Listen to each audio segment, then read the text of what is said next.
This is the story of a boy named Blake, who turns into a werewolf and attacks his own family. The story starts with a scene where Blake is having breakfast with his dad. Then, they go to the jungle to hunt. Blake's dad tells him to be. Then, his dad spots a deer and tries to hunt it, but the deer runs away. When his dad looks behind him, he is shocked to see that Blake is no longer there. While looking around, Blake sees a strange creature and becomes afraid, wondering what it is. At that moment, his dad finds him, and they both run to a nearby treehouse because his dad realizes that a werewolf is near them. After that day, Blake's dad sends his son to the city. Blake lives in the city for 30 years and never returns to see his dad. During this time, he gets a good education, marries a loyal wife, and has a beautiful daughter. One evening, Blake's wife comes home with a letter in her hand and hands it to him. Blake opens it and tells his wife, "The state has officially declared my missing dad dead." His wife says, "I'm sorry. How do you feel?" Blake replies, "I'm fine." The next morning, Blake goes to his wife's office and meets her outside. He says, "I want to go to my dad's house one last time to say goodbye." His wife agrees.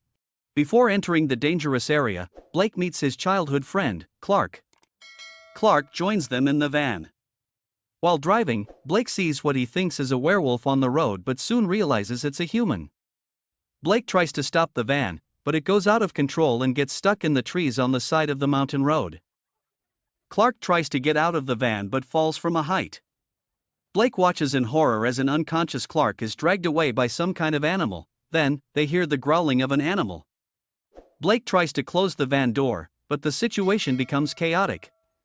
All three of them eventually get out of the van and start running toward the house.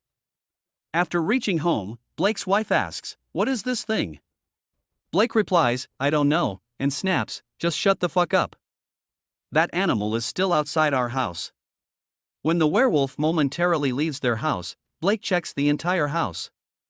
He finds a radio and tries to contact a nearby hospital, medical center, or police station for help. But he gets no response. There's also no signal on their phones. Blake then smells meat in the room and starts to taste it, but one of his teeth falls out. His wife sees this and brings a first aid kit to bandage his mouth. She also notices a wound on his hand, likely from the animal attack while they were trying to close the van door.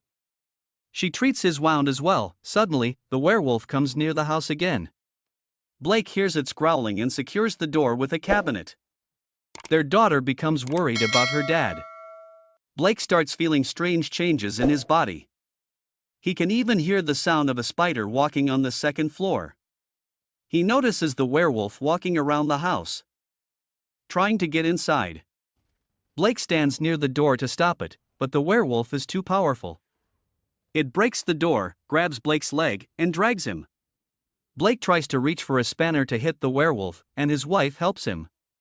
During the struggle, Blake is badly injured and loses consciousness. When Blake wakes up, he sees his daughter sleeping and his wife trying to contact the authorities for help, but no one responds. His wife notices that Blake has wet his pants. Blake lies on the bed and realizes that his hair is falling out rapidly. His muscle movements become limited, and he craves raw meat.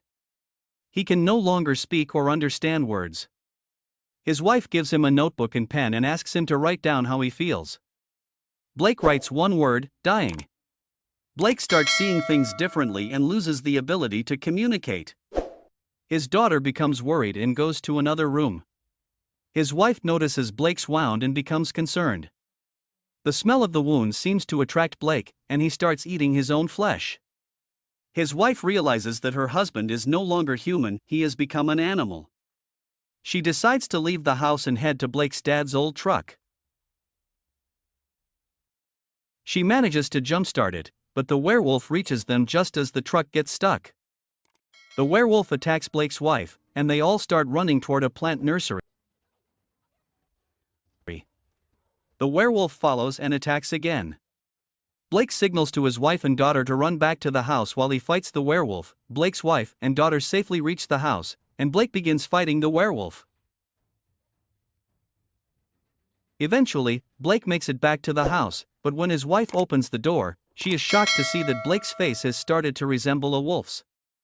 Blake is turning into a werewolf. Blake vomits blood and realizes he has eaten a finger from the werewolf.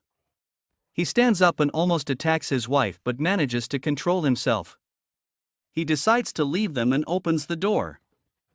But the werewolf attacks him again. They fight fiercely, and during the struggle, Blake's wife protects their daughter. In the end, Blake bites the werewolf's neck and kills it. He is horrified to discover that the werewolf was his father. Recognizing him by a tattoo on his arm, Blake decides to leave his family and heads into the jungle. He fully transforms into a werewolf due to the virus his father had infected him with. Blake forgets about his family and attacks them in the house. His wife and daughter run away and hide in the garage, but Blake follows them. In the dark, Blake can see them, but they cannot see him. He attacks them, but coincidentally, he gets trapped in a chain. Desperate to follow them, Blake starts eating his own foot.